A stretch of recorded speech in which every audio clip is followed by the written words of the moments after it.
Hello, this is Vincere from Shoutcaststrategy.com, and I am bringing you a replay where I am not playing. I'm not sure who wins this game or what goes on, and I'm just going to try to cast it to the best of my ability. We've got Karam, the red Zerg, spawning in the north position, and we have Kiburn spawning as the Terran in the south position. Now, Kiburn is a top 20 level diamond player, and he is starting up his own shoutcast, and I decided I would shoutcast one of his replays, and he's going to shoutcast one of mine, and we'll see how that comes out. I'm not too sure what to expect from this game, as I'm unfamiliar with Kiburn completely, and Karam as well. I've never seen either of these guys play. I've not watched this replay, so I will do my best to see what's going on and shoutcast to the best of my ability. If anyone else has any shoutcasts they'd like me to do, I'd be glad to do them. Go ahead and just post on my forums at shoutcaststrategy.com, or you can send me an email through the forums as well. Put a message in my YouTube channel. I'll find it somewhere. Got a fairly standard timing on that supply depot. Doesn't look like anything strange is coming out of Kiburn. He is setting out his scout. The pool did go down kind of early pool. I'm surprised not to see any type of extractor trick or anything like that, but I know some players don't like doing it. Most of the pro level players do like doing it, and I'm not exactly sure one way or the other. So we'll see what, he doesn't have a gas yet, so I don't think he's going early speedling or baneling or anything like that. Down here the Terran's getting his barracks up. Looks like he got his refineries to finish about the same time as his barracks does. Maybe we'll see a slightly delayed Reaper out from him, maybe try to cause some havoc. I'm really not sure what his playstyle is.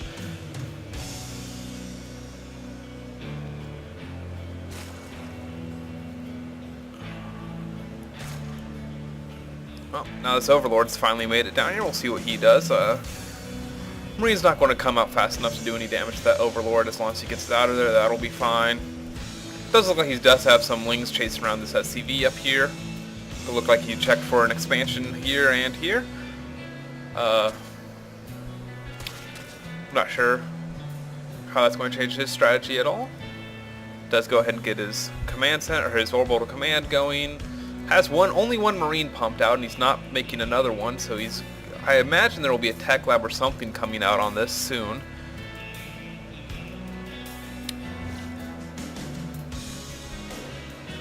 Meanwhile, not exactly sure what Karam's doing. Finally getting his gas. Seems a little late to me. Still hasn't thrown up an expansion yet he's using most of his minerals. Doesn't look like he's gotten any. He's still at 10 drones. What's he pumping out more of right now? I just missed that. Okay, more drones, so it looks like he's starting to macro up a little bit. Alright, well, I won't.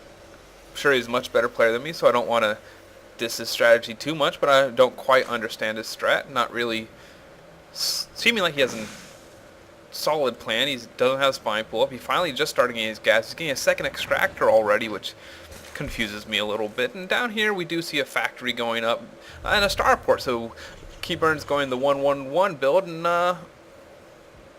we'll see if he gets a Raven out, or maybe just a medevac to do some dropping. He's got the Hellion coming out. I don't see any tech lab or reactor on either of these, so he's probably not going to be swapping. So I'm going to guess a medevac for some drops, especially on this map since it has such a low flight distance. Now we've got Karam up here, and he's still don't see pumping out more wings. He's getting a layer, so I guess he's going maybe some one base Mutalisk build. He does have both gas going, but he got that gas awfully late. Normally you like to save up a little bit of gas to get your Mutalisks out. He is pumping out on Zerglings, but okay, he is researching Zergling speed right now, so maybe the Ling Mutalisk build. I really think he needs an expansion to pull that off effectively. Not sure that Spine Crawler's the best idea. I guess he just had extra minerals to blow and an extra drone to blow, but he hasn't. I don't think has he seen the factory down here? What number is he? Oops, sorry about that. No, he hasn't seen the factory down there, so he can't be expecting Hellions too much.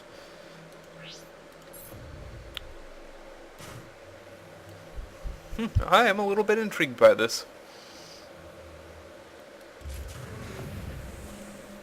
Ooh, I have my frame rate going up the entire time of this replay, and I just realized that that's not what most people want to see, but hey, you can see me pulling 30 frames a second while casting. Sorry about that, but I guess I'll just leave it there. It shouldn't get too distracting. He is getting the Infernal Pre-Igniter on his Hellion, as you can see up here in the production tab.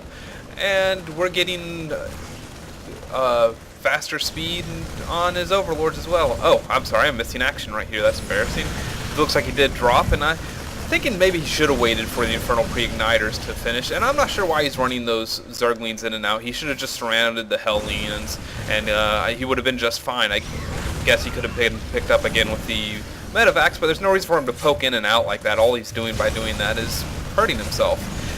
Now, especially with these things on creep, I really think he should have run over there and taken care of them. Speedlings against Hellions really aren't that bad of an idea. Well, looks like he's doing some decent damage with this push. I'm wondering if he's not waiting for that Infernal Pre-Igniter. We'll go back here real quick and check how that's coming along. He's still got about 20 seconds left on that, so... Ooh, there's the Hydralisk coming out. That's what he's waiting for. And there goes that little drop, but now that he sees the Hydralisks, he can react to that appropriately.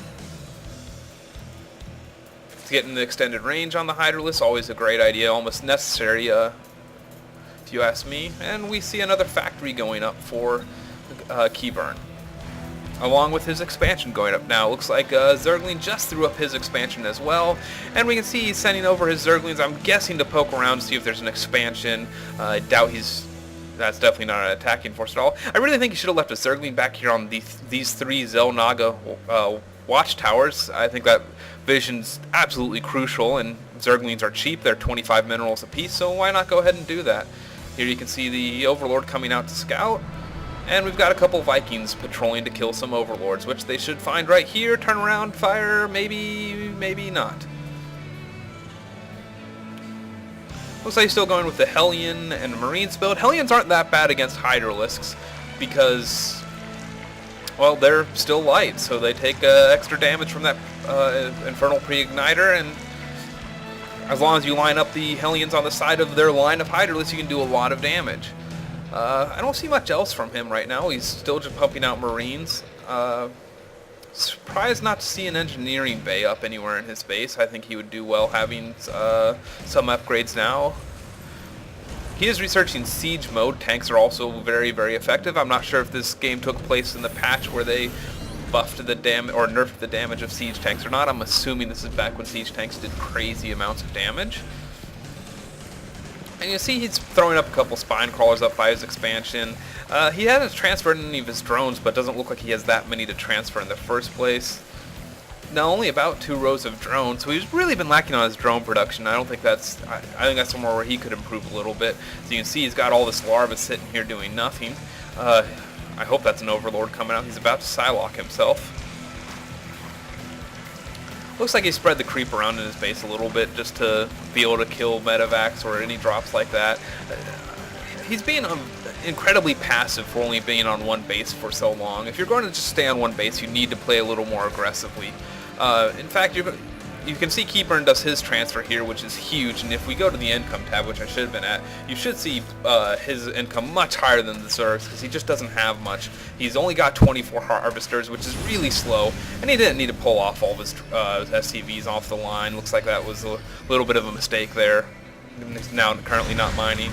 It'd be interesting to see if he upgrades this to an orbital. I guess he can, or upgrade to a planetary fortress, because, well, he still doesn't have an engineering bay. I really think he could do himself a little better with that, and he accidentally stuck his tanks up here, which isn't a problem. Just needs to lift off that barracks and move it out of the way, and he'd be fine. See how long it takes him to notice that. You can see he's starting to mass. The Zerg is starting to mass a nice army of Hydralisks up here, but without any infestors or mutalisks or